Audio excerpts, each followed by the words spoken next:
So we have the GH6 and the OM-1 coming out, and for me the GH6 doesn't really make a lot of sense for me, while the OM-1 is a camera that I would actually consider getting. Now the reason the GH6 doesn't make any sense to me is because when the GH5 came out, that was a revolutionary camera that was doing stuff that most other cameras weren't doing. It had 4K 60 frames per second, you can shoot in 422 10-bit codec, you can do slow motion, it had great video quality, it had really great dynamic range. So for a video camera, it was a great camera. But nowadays we have so many other cameras are doing the same exact thing, especially we have great options from Sony and Canon that are doing this in full frame bodies, and they also have really great autofocus to go along with it. So when it comes to professional use, the GH6 honestly is not a camera that I would recommend, to be honest. Personally, if you're a hybrid shooter, like if you're a photographer and videographer like me, I would recommend you go with a full frame camera like the Sony a7 IV that we're shooting with.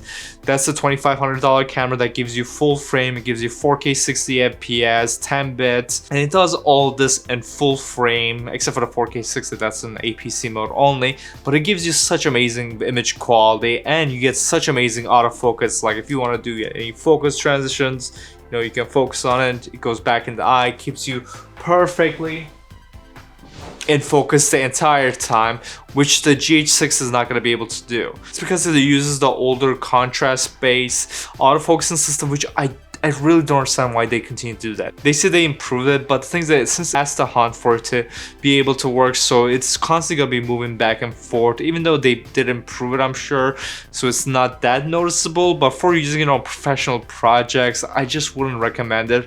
While with phase detect, even if it's a shitty phase detect, it still works in the sense that if it gains the focus, then it just stays on the target, which is what you want if you're doing like a talking head video or you're doing an interview. For those stuff, phase detect is amazing. And when you have great autofocus systems like the Sony and Canon offer, then you can even, you know, have people moving through the frame and it'll track the person perfectly. Because of that reason, I would recommend people just get a Sony camera, especially with the prices of cameras and lenses going down. You can get yourself a Sony a7 III for like $1,200, and then you can get yourself something like a Tamron 28-75mm f2.8 lens. And in Micro Four Thirds term, you would have to get yourself a 1.4 prime in order to match the quality you would get out of a Tamron 28-75mm. So personally, the Panasonic GH6 just doesn't make sense for me. And if you're someone that's like a serious videographer or cinematographer, and if you want to get a GH6 to do short films or something, honestly, it's not a good deal for that either. If you're gonna be, you know, doing manual focusing and you're gonna want to record a raw video, then I would recommend you just get yourself a Blackmagic Pocket 6K Pro. That way you can shoot in RAW, which the GH6 I believe it can't do. Maybe it can do like ProRes RAW or something, but the Blackmagic Pocket 6K can do V-RAW, which is amazing, especially if you use DaVinci Resolve. It edits beautifully, you get amazing dynamic range, you get amazing colors from Blackmagic, so I would definitely recommend you get yourself a Blackmagic camera instead. And if you get the Blackmagic Pocket 6K Pro, that camera also comes with internal ND filters, which are so useful when you're using cinema glass that you cannot just put an ND filter on. You know, it just makes it so much easier to use these cameras. So personally, I just don't see the point of this camera.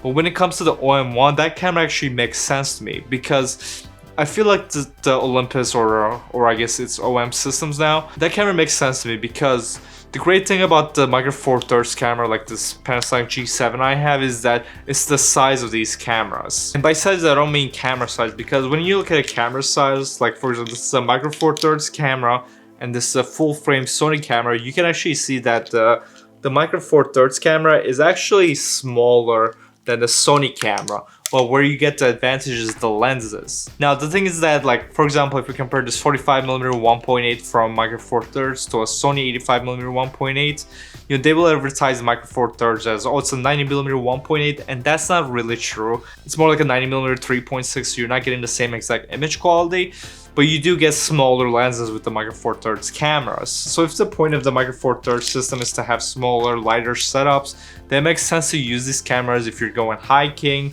or if you're going on like a, let's say if you're gonna do like a documentary type of video, where you're gonna go to like a rainforest, or you're gonna go to Antarctica or something, where you want to keep your camera set up very small and light.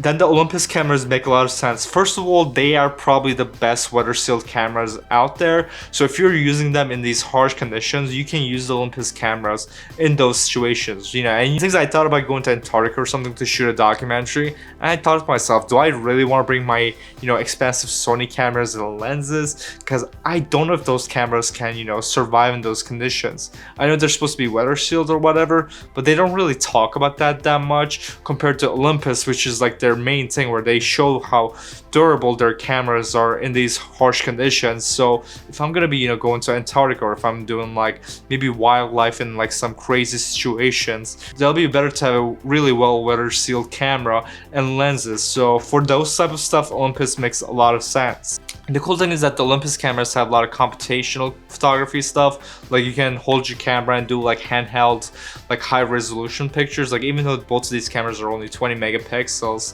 but just by holding the camera in your hand, the sensor itself will move and it'll take multiple pictures and combine them, and then that way you can get a higher resolution image. So you don't even have to bring a tripod with you, but if you bring a tripod, then you can do like 80 megapixel. The camera also has like live ND, so you don't even have to like bring an ND filter with you, where the camera will just take a bunch of pictures and then combine them to give you a long exposure effect with your camera. So there's a lot of cool stuff that they put into the Olympus cameras, where they realize the advantage of the Micro Four Thirds cameras, which is that these cameras are small and light. So if you want to keep your camera setup really small, Olympus cameras are the way to go. And cameras have amazing IBIS built into them. The new one's supposed to have like 7 stops of IBIS, so you don't even have to bring a gimbal or anything with you. It's quite amazing. So because of those reasons, I would consider getting myself an OM-1 and having just like a tiny little setup that I can bring with me if I'm going hiking or something, or if I want to do a documentary but it's in like some weird harsh conditions where I can just bring a backpack with me. For those stuff, Olympus makes a lot of sense to me.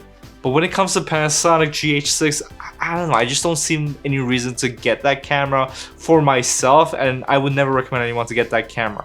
Again, if you want to do, let's say, corporate videos, or if you want to do a music video, or you want to just, you know, make YouTube videos or any type of regular type videos, you'll be better off getting a Sony camera and getting these cheap third-party lenses that work great, and you'll have amazing autofocus to work with.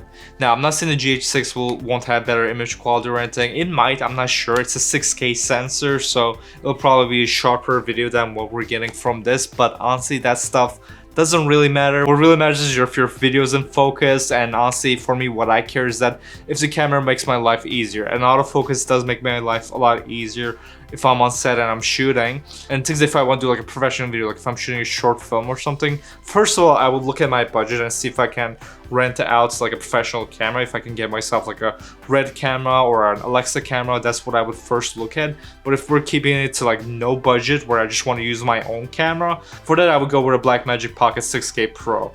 That would be the best camera to do that with, so I just don't see the point of GH6. And if you're someone that already owns a GH5 and you're thinking about upgrading to a GH6, again, there isn't that many upgrades. Like if you care about 6K or something, I guess then you can get the camera, but I just see the purpose of it, to be honest. Anyways, guys, I think both of these cameras will be great, but for me, just the OM-1 just makes a lot more sense to me. That's the camera that I would actually recommend to people, depending on what they're shooting. But with GH6, I just can't imagine recommending that to anyone. But maybe once I get my hand on the camera, I will like them a lot more.